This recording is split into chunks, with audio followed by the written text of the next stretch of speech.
तीन तरह के लोग होते हैं जो रात में नहीं सोते। एक रोगी रात में नहीं सोता। रोगी का मतलब है बीमार इंसान, क्योंकि वो सो नहीं पाता। एक भोगी रात में नहीं सोता। एक सुख खोजने वाला रात में नहीं सोता, क्योंकि उसके कामों के लिए रात मददगार होती है। एक योगी भी रात में नहीं सोता, क्योंकि उसके लिए भी रात बहुत सहायक होती है। आप इनमें से क्या हैं आप तय कर सकती हैं, मैं कुछ नहीं कहूंगा। रात में क्या खास होता है? देखिए, रोशनी। हमारे लिए रोशनी इसलिए कीमती है क्योंकि हमारी आंखें एक खास तरह से बनी हुई हैं। रोशनी आपको हर चीज अलग अलग करके दिखाती है। देखिए, अभी क्योंकि यहां रोशनी है, मैं इस इंसान को, इस इंसान को, इस इंसान को, इस इंसान को देख सकता हूं। मान लीजिए लाइट चली गई और अंधेरा हो गया, मैं बस लोगों के झुंड को देख पाऊंगा। मैं इस इंसान को, इस इंसान को, इस इंसान को नहीं देख पाऊंगा। तो रात में कुछ ऐसा है कि रात में सीमाएं थोड़ी धुंधली हो जाती हैं। तो योग के लिए, सेक्सुअलिटी के लिए, दोस्ती के लिए, नजदीकियां, पढ़ाई, फोकस, इन सभी चीजों के लिए रात ज्यादा सहायक लगती है, क्योंकि रात में आपके और दूसरे के बीच का अंतर कम हो जाता है। सिर्फ इसलिए क्योंकि हमारी आंखें इस तरह से काम करती हैं। जहां रोशनी ना हो, वहां हमारे अनुभव में हर चीज मिलकर एक हो जाती है। तो एक योगी, एक भोगी और एक रोगी, ये तीनों रात का इस्तेमाल करते हैं। आप भी इसका इस्तेमाल कर सकती हैं। इसमें कोई समस्या नहीं है, जब तक कि आप क्लास में सोती ना हो। अगर आप क्लास में नहीं सोती तो ये चलेगा, इसमें कुछ गलत नहीं है। लेकिन आप इसे आजमा कर देखिए। क्या मैं कुछ साझा कर सकता हूं? मैं कुछ ऐसा था। जब मैं सोता था, मेरा स्कूल आमतौर पर सुबह 8:30 का होता था। 6:45 से मेरी माँ और मेरी बहनें मुझे जगाना शुरू कर देती थी। बहुत सी चीजें करनी पड़ती थी। वे मुझे बिस्तर पर उठाकर बैठा देती थी। वे आकर मेरी बाह मरोड़ती थी, ये करती थी, वो करती थी। मेरी माँ ये नरमी से करती थी, मेरी बहनें सख्ती से करती थी। फिर वे मुझे खींचती थी और मेरी माँ टूथब्रश में टूथपेस्ट लगाकर मुझे दे देती थी। मैं उसे मुंह में लगाकर सो जाता था। वे मेरे कपड़े लाकर देती थी और कहती थी, नहाने जाओ, टाइम हो गया है। मैं बाथरूम के अंदर जाता और सो जाता।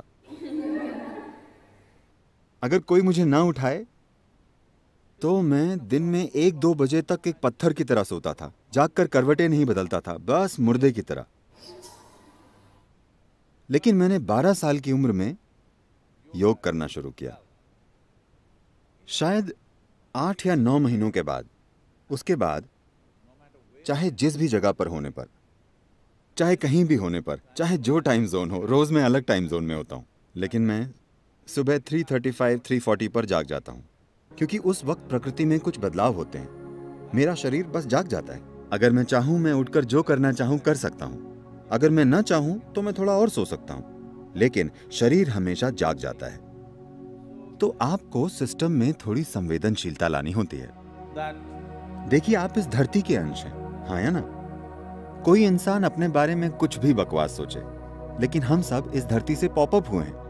आपने कंप्यूटर स्क्रीन पर पॉपअप देखे? पॉप अप, हाँ? आप बस पॉपअप हैं। आप गायब हो जाएंगे। आपको विश्वास नहीं होता कि आप चले जाएंगे। हाँ, मैं चला जाऊंगा? हाँ, वे सारे चतुर लोग, अनगिनत लोग जो इस धरती पर आपसे और मुझसे पहले घूमते थे, वे अब कहां हैं? नामो निशान नहीं है, सब मिट्टी हो गए। क्या ऐसा नहीं है? क्या वे पॉपअप नहीं थे? क्या आप पॉपअप नहीं है? पुप पुप। आपको लग सकता है कि आपका जीवन शानदार है, वगैरह वगैरह। जहां तक धरती का सवाल है, वो बस अपनी मिट्टी को रिसाइकिल कर रही है। आपको उछालती है और फिर वापस खींच लेती है, उछालती है और फिर खींच लेती है। तो इस जरा से पॉपअप में अहम चीज और सबसे अहम चीज ये है कि आप अपने भीतर संवेदनशीलता लाएं। ऐसी संवेदनशीलता कि जीवन का हर आयाम आपके अनुभव में आ जाए, इससे पहले कि आप मर जाएं। क्या यह महत्वपूर्ण नहीं है कि आप इस जीवन को हर संभव स्तर पर अनुभव करें, है ना? हाँ, है ना? अनुभव का मतलब है, लोग सोचते हैं हमें हर दिन पार्टी करना है। नहीं नहीं, एक ही चीज आप कितनी बार करेंगे? इंसान के जीवन में खोजने के लिए बहुत कुछ है। आपको संवेदनशील होना होगा। संवेदनशील से मेरा मतलब है, क्योंकि इस शब्द का एक गलत तरीके से इस्तेमाल किया जाता है। इस मायने में जब लोग कहते हैं अरे वो संवेदनशील है, तो मतलब होता है वो जरा सी बात का बुरा मान जाएगी, है ना? आपके जीवन का संवेदनशील होना और आपके अहम का संवेदनशील होना दो अलग चीजें। जीवन के संवेदनशील होने का मतलब है कि अगर आप इस हॉल में आते हैं तो आप यहाँ मौजूद हर चीज का अनुभव करते हैं, आपसे कुछ नहीं चूकता। अगर आप बाहर जाते हैं तो आप किसी चीज से नहीं चूकते। जीवन के हर आयाम को आपके अनुभव में आना चाहिए। तो संवेदनशीलता विकसित करने का मतलब है कि अगर आप अपनी आंखें बंद करें तो आप जान जाएं कि चांद अभी किस अवस्था में है, क्योंकि ये सब आपके शरीर में हो रहा है। हर दिन ये आपके सिस्टम में जाहिर हो रहा है। Every day it is playing in your system. Do you see if it's a full moon or a new moon, the entire ocean is coming up? क्या आपने ध्यान दिया है कि अगर पूर्णिमा या अमावस्या हो तो पूरा समुद्र उछलता है, ज्वार भाटा आता है ना? आप कभी समुद्र तट पर गए हैं या नहीं जाते? आप जाते हैं? लहरें उठती हैं। Yes. पूरा समुद्र ऊपर उठने की कोशिश कर रहा है। आपके शरीर का 72% पानी है। आपको लगता है कि कुछ नहीं उठता? ये उठता है। सूरज और चंद्रमा की हर स्थिति और कई चीजें जो धरती के साथ हो रही हैं, वो आपके साथ भी हो रही हैं। आपके जीवन को संवेदनशील बनना चाहिए, तभी आप जानेंगे कि आपके जीवन के हर पहलू को कैसे संभालें।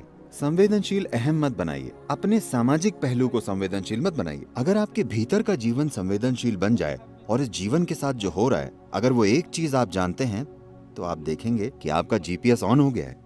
तब कोई समस्या नहीं होगी, आप कभी खोएंगे नहीं। इससे कोई फर्क नहीं पड़ता कि कौन क्या कहता है, आप कैसे हालात में पहुंच गए हैं, आप कभी भटकेंगे नहीं, क्योंकि आपका जीवन संवेदनशील है। इस जीवन की बस यही जरूरत है कि इसे एक जीवन के रूप में संवेदनशील बनना है। अभी हमने एक ऐसा मनोवैज्ञानिक ढांचा विकसित कर लिया है जिसका जीवन से कोई लेना देना नहीं है। इसका थोड़ा सरोकार सामाजिक पहलू से है, पर जीवन से कोई लेना देना नहीं।